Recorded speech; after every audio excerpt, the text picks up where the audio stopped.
What's up, guys? It's Rob here, and today we're going to be talking about some exciting developments that have been going on for Sndl, the stock that was formerly known as Sundial Growers. Now, just Sndl is the name of this stock, so we've got to get used to it, but we can see that today they are moving up. Okay, that's great, but what's been going on over the past couple of days, and what am I excited about? There are two main things that are exciting me regarding Sundial over the past week or so. First, Sundial announces an agreement to acquire the Valens Company. Now, this is going along the same trajectory that they've been going on for a long time of acquiring more and more companies and becoming a bigger and bigger cannabis producing giant. Now, this is going to be a good thing for them to acquire this company, the Valens Company, which is another cannabis company, because they're going to gain some cost synergies. Now, what that means is that whenever a company acquires another, especially in the way that they're doing it, where they're not paying out cash, this is an all stock deal. So, what they're going to do is they're going to give out shares of Sundial stock to current shareholders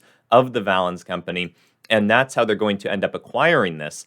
And the cost synergies that are going to arise are actually going to improve their profitability. The reason being, when a company like Sundial acquires another company, they're going to have overlapping departments. And you could think of this in a simplified example, such as maybe the HR department. They don't necessarily need two HR departments, and they could potentially lay off some workers, just downsize a little bit in some departments like HR, or potentially their accounting. And they don't need all those overlapping things. They can just continue to collect the revenues from both companies while downsizing on some of the costs that are no longer necessary, since they only need one accounting department. It's overall going to cut down on their costs a bit, improve the profitability of both companies. And when it's an all stock deal like this, that's overall a pretty beneficial situation. A way to think of this is that the closer that a company gets to becoming a monopoly, the more they consume other businesses and just continue to grow, the better it's going to be for them, right? Obviously, you don't necessarily want a monopoly operating as a consumer, and Sundial is nowhere near a monopoly. There's still a ton of other cannabis companies out there, but the closer you can get, the more profitable you become because there's less competition. You can consolidate your costs into just a couple of departments instead of each company needing to have their own accounting department and HR and all kinds of other stuff that we're probably not even thinking of. So this is going to be a good move for them, and overall should boost the fundamentals of the company. Now, I know that's not what a lot of people are excited about. Some people are just excited about the pump potential that Sundial has, and that's kind of what we're going to talk about here, where we look at this news, not necessarily regarding Sundial specifically, but a cannabis ETF is making a bold bet on legalization, reversing their stance on holding U.S. cannabis assets, okay? The Alternative Harvest ETF, specializing mainly in Canadian cannabis companies, will begin to include US-based cannabis multi-state operators. This is very good news. When you start to see actual companies and ETFs putting their money where their mouth is, right? If they're a fan of legalization and they actually start to invest in US legalization, in things that will benefit from US legalization, that's a very good sign. When people actually start putting their money where their mouth is, that means that we are probably getting pretty close to some form of legalization. Now, they explained why they're doing this, and they basically think that we're nearing a critical point where a lot of politicians are starting to look more fondly towards legalization, and I would have to agree with that, right? I think that we are getting to a point where a lot of politicians are starting to realize that they have to follow through on their promises. Otherwise, people are going to catch on and they're not going to get the votes that they need. And a perfect example of this is what we just saw yesterday when Biden actually decided to cancel $10,000 worth of student loan debt for most borrowers, because that was a campaign promise that he made that he hadn't been following through on, similar to the promise he's made to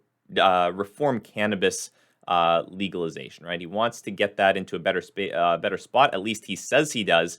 And, the fact that he's started to follow through on some of these promises really shows that a lot of politicians, if even the president, are getting in a tough spot and having to actually follow through on what they've said they'll do, which, typically, if you guys are fans of history, doesn't tend to happen, right? A lot of the time, politicians just completely forget about the promises they've made while they're campaigning and don't follow through on that. It's a really good sign that we're starting to see that happen.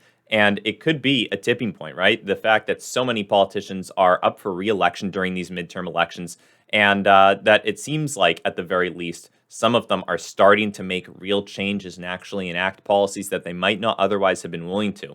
So, really good stuff on that front. Hopefully, we will see some kind of legalization in the near future. But, guys, the quotes we've got for today are about patience, okay? Patience, according to Joyce Meyer, is not the ability to wait, but the ability to keep a good attitude while waiting. So, if you guys have been in Sundial for a long time, I know it's been a rough journey, a long road, especially, a lot of downs on this road. And it can disgruntle some people. It could put some people in a bad mood.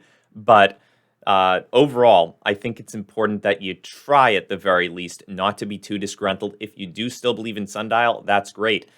Don't worry too much about the downs and the ups. If you really believe in the big catalysts like legalization taking Sundial to the next level, then you should be happily waiting, right? That's at least what I'm doing or trying to at the very least. And Joyce Meyer seems to think that's important.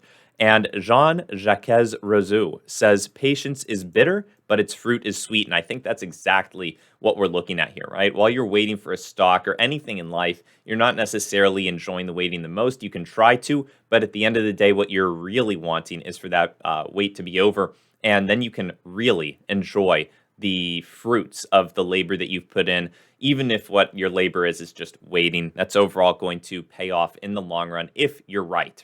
Obviously, you can't be right about everything, and you should always diversify yourself, play it safe a lot of the time. But you should enjoy yourself while you do that wait if you can. And keep in mind, none of this is financial advice. This is just my opinion. And other than that, guys, I hope you have a great rest of your day. I'll see you in the next one. Bye.